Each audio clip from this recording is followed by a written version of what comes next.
नमस्कार दोस्तों, स्वागत है आपका मेरे चैनल में। दोस्तों, आज की वीडियो में दोस्तों हम बात करेंगे महाराष्ट्र इलेक्शन के बारे में। दोस्तों, जैसा कि आप सभी को पता है 2024 नवंबर इस मंथ के अंदर झारखंड और महाराष्ट्र में इलेक्शन होने वाले हैं, लेकिन आज हम बात करेंगे अपनी इस वीडियो में महाराष्ट्र के इलेक्शन पर।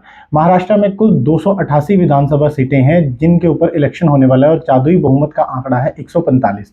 फिलहाल महाराष्ट्र के अंदर बीजेपी गठबंधन की सरकार है जिसे महायुति भी कहा जाता है, और दूसरा गठबंधन जो महाराष्ट्र में एक्टिव है उसे बोला जाता है महाविकास आघाड़ी, जिसमें कांग्रेस के साथ गठबंधन में दो पार्टियां हैं।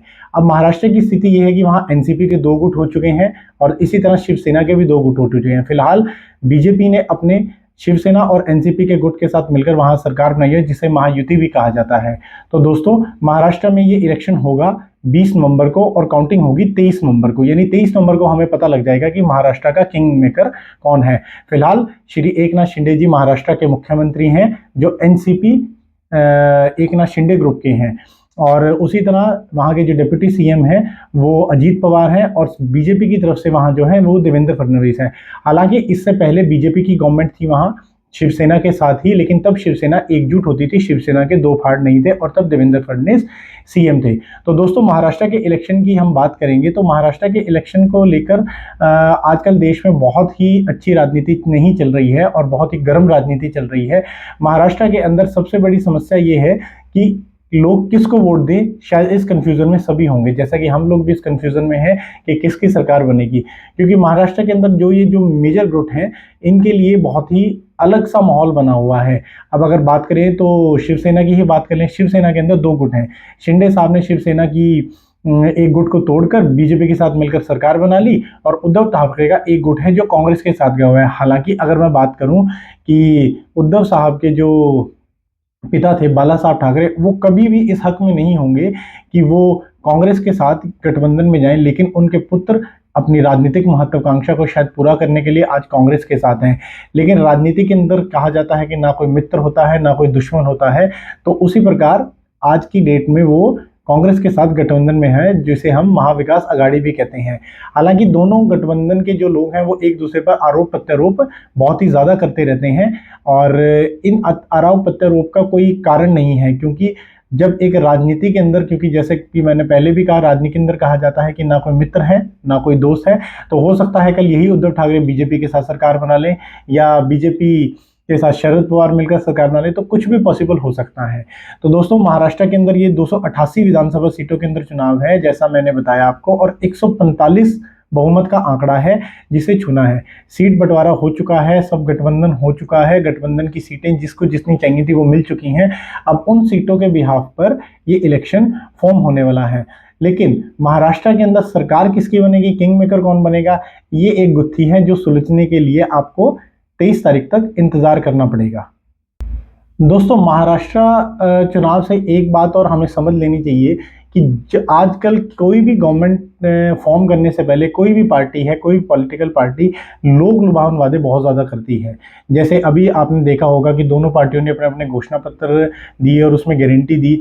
अब उसमें एक सबसे गौर करने वाली बात यह है कि जैसे महाविकास आघाड़ी ने कहा है कि हम 3000 रुपये हर महिला को महाराष्ट्र में हर महीने देंगे उनकी सशक्तता के लिए, उसी प्रकार महायुति ने कहा है कि वो 2100 रुपये देगी, और जैसा कि वहाँ पर स्कीम भी चल रही है।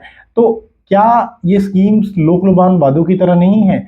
क्योंकि आप ये देखिए कि जब ऐसी स्कीम्स दी जाती हैं लोक लुभावन वादे इलेक्शंस को जीतने के लिए, तो उनका एक सरकारी खजाने पर बोझ पड़ता है। हालांकि पहले से ही जो गवर्नमेंट फॉर्म की हुई है वो एक कर्ज तले चल रही है। स्टेट को कर्ज से निकालना तो दूर और कर्ज में फंसाने वाली बात है। अगर हम एग्जाम्पल दें, जैसे हिमाचल के अंदर कांग्रेस ने बहुत लोक लुभावन वादे किए थे, आज की डेट में हिमाचल गवर्नमेंट की ये कंडीशन है कि वो अपने गवर्नमेंट एम्प्लॉयज़ को, अपने कर्मचारियों को तनख्वाह भी नहीं दे पा रही है। क्यों? क्या इसी कंडीशन के लिए, इसी स्थिति के लिए हम लोग वोटिंग करते हैं, इलेक्शन करते हैं? नहीं। इस प्रकार की स्थिति से बचने के लिए हम लोग इलेक्शन देते हैं ताकि हमारे जीवन में कुछ सुधार आए, लेकिन पॉलिटिकल पार्टियां अपने एजेंडे को फिट करने के लिए, सरकार में आने के लिए इस तरह की चीज़ों को फॉर्म करती हैं। इसी तरह अलग अलग वादे करने के साथ साथ क्या गवर्नमेंट फॉर्म करने के लिए ये सब लोक लुभावन वादे करने जरूरी हैं, या इसे कहा ये जा सकता है कि ये पॉलिटिकल पार्टियों द्वारा दी गई रेवड़ी है? हालांकि कुछ लोग कहेंगे कि जी ये रेवड़ी नहीं है, जो लोग सशक्त नहीं हैं, जो कमाई का ज़रिया जिनके पास नहीं है, या जो निचले तबके के लोग हैं, उनको इन पैसों से या इन तरह की स्कीम से मदद हो जाएगी। पर मैं एक बात कहना चाहूँगा कि हो सकता है कि उनको आप मदद दें, लेकिन क्या ये हम एक तरह से उन लोगों को हम बेरोज़गारी की तरफ नहीं बढ़ा रहे? क्योंकि जब एक इंसान को बैठे-बिठाए पैसे मिलेंगे तो शायद वो काम करने में नाकारा नहीं होगा। खैर ये एक रिलेशन नहीं है, मेरी अपनी एक इस बारे में राय है जो मैंने आप लोगों के सामने रखने की कोशिश की है।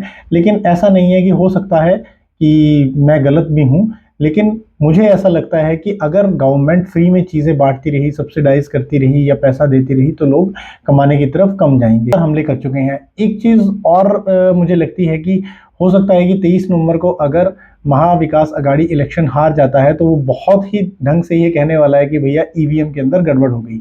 मुझे लगता है कि जहां आप जीत जाते हैं वहां आपको जीत का श्रेय बिल्कुल मिलना चाहिए और वो आपका हक है। लेकिन अगर आप हार जाते हैं तो वो आपको वो हार भी स्वीकार होनी चाहिए। ऐसा नहीं है कि आप जीत का श्रेय तो ले सकते हैं लेकिन हार स्वीकार नहीं कर सकते, क्योंकि राजनीति हो, खेल हो या फिर कोई भी चीज़ हो, अगर आपको जीतने का स्वाद आता है तो हार का स्वाद भी चखना आना चाहिए। और ऐसा नहीं है कि जीत ही हमें सब कुछ देती है, मुझे लगता है कि हार से भी हम बहुत कुछ सीख सकते हैं।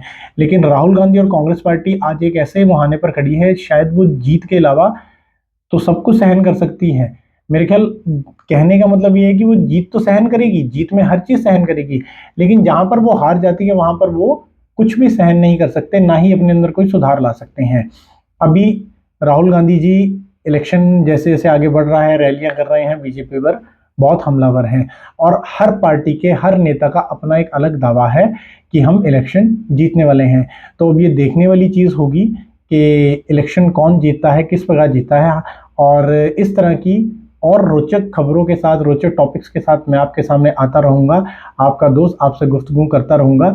और जाने से पहले मैं आप लोगों से एक रिक्वेस्ट करना चाहता हूँ कि प्लीज़ 23 नवंबर से पहले, उस पर्व को मनाने से पहले जो कॉन्स्टिट्यूशन ने हमें अधिकार दिया है, 20 नवंबर को अपने घर से निकलिए, वोटिंग कीजिए। जितनी ज़्यादा वोटिंग होगी उतना आप अपने अधिकार को सिक्योर कर पाएंगे। और फिर उन लोगों को 5 साल तक उस सरकार को कोसने का कोई मतलब नहीं है जो वोट करने नहीं गए। तो प्लीज़ अपने घर से निकलिए, वोटिंग कीजिए और फिर हम देखते हैं कि 23 नवंबर तक किसकी सरकार बनती है। तो तब तक मिलते हैं। जय हिंद, नमस्कार।